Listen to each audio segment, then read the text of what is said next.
I don't need to pull it up. You just said you're going to pull it up. No, I didn't say I was going to pull it up. That is not what I just said. You did. You said okay, here. So we can pull up.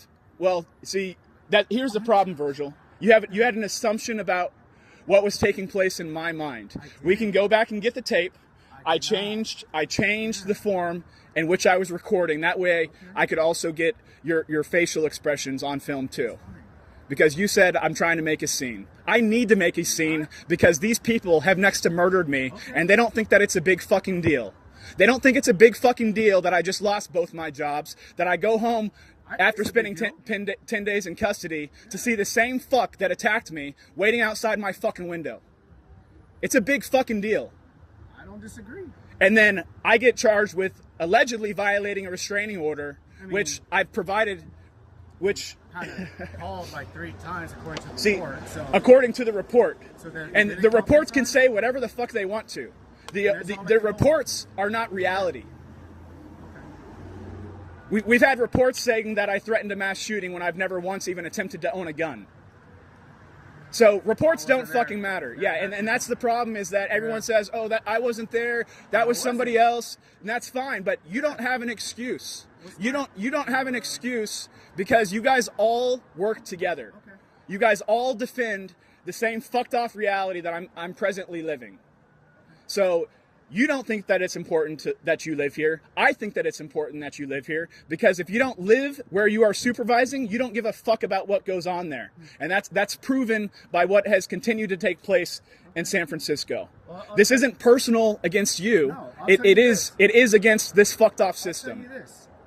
I don't have to disclose where I live, and I won't. But when you say that I don't, there's a reason why I do care. And there's a reason why I've been trying to work with you. Whether you agree or not, I'm not asking you. We had that conversation in custody. I'm just trying to do my job, right? I am not here to make friends. I'm not here to do anything. You want to have rapport, good working relationship while you're on this, that's all good with me. If you don't, I still stand here and I still listen to you talk. I still see your frustration. On my end, I've done whatever I could to try to have a conversation to deal with whatever issues you're dealing with outside. But my limitations only go so far. So if this is how we're going to interact, by all means, vet it out. I'm here. Who was at the meeting to decide on if I was? No, I mean, you guys. So who was the conference? Who is the case conference with? Conversation with my supervisor. And who is that person? My supervisor's name is Gary Simpson. Gary Simpson. Yeah. All right. Which, you know, he was the only person involved in that conversation. Had a conversation. Got it. And we came to the conclusion, after hearing all of the facts surrounding the circumstances of what you've been alleged doing facts. Not talking about the violation. I'm talking about what you have been doing, which apparently isn't alleged. Because you've been in compliance, you were working, you have paid for your own housing, you saw effort of you trying to do the right thing. That is why we decided that the minimum sanction was appropriate for that violation. Alleged violation. Alleged, fine. We'll call it alleged violation. That's and fine. is it so not it's true? Already been settled. That's great, but it's not settled.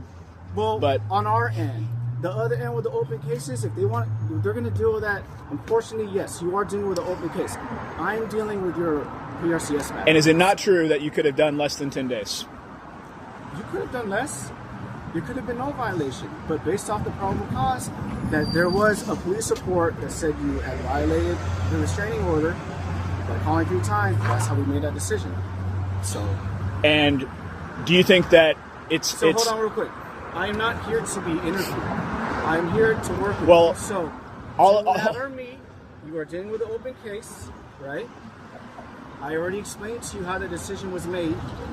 We've already gone through the sanction. It's already been completed. If you want to dwell on it, it's not dwelling on it. It's not dwelling on it. And these are the stupid mind games that you play. Okay. Don't say I'm fucking dwelling on it when I just spent 10 days in custody, lost both my jobs, had to show my asshole to some faggot pig in custody.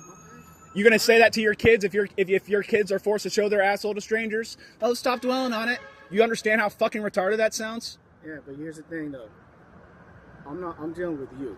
I'm not talking about anyone else right now. And that's the thing. you're not just dealing with me. You're dealing with all of society because you affect society based off of what you put me through. Okay. And it is important that you live here because, like I said, if you don't live here, then you don't care. You can pretend to care, but if you cared, you would have done less than 10 days. Instead of, you know, so somebody got an OR bond for an illegal firearm with a machine gun clip. Okay. An OR bond, but you need to keep me 10 days in custody without looking at the evidence and base it off of a police report of people that I have already reported to have preyed on me. So, hey, I'm reporting. Did they not offer you bail? So you were dealing with that separately, correct? That's a whole separate matter. It doesn't matter. It's a whole separate matter. But again, you guys, this is part of the game. You guys say, oh, it's someone else. It's a separate matter. You spin people in circles. If you actually cared, I mean, if I actually cared, I would have done what? If you actually cared about society or you, because apparently you do have the restraining order. You violated it. So no, I didn't. Stop. If you actually cared, then you would stop saying that to me. Stop telling me stupid bullshit. I did not violate the restraining order. As a constituent, I have the right to call the mayor's office. Yes, I called and I recorded the call. Okay, well there you go. You called and you recorded it. So where are we going with this, Shane? I don't know, because the reality is is that you don't give a fuck enough for things to change. You're just going to keep wasting my time. You're going to keep getting your check, and I'm going to keep getting fucked off. So the reality is that I need to pray for what I need to pray for, and pray Absolutely. that, like, fuck, this is like, this is so fucking retarded. It's so fucking retarded that you even get paid to do this shit, dude. It's so fucking retarded. Well, we don't believe in the same God. Because my God wouldn't stand for this shit. no. But you said that you're Catholic. What else do we need to do today? No, just checking. All right. All right, I'll see you next week.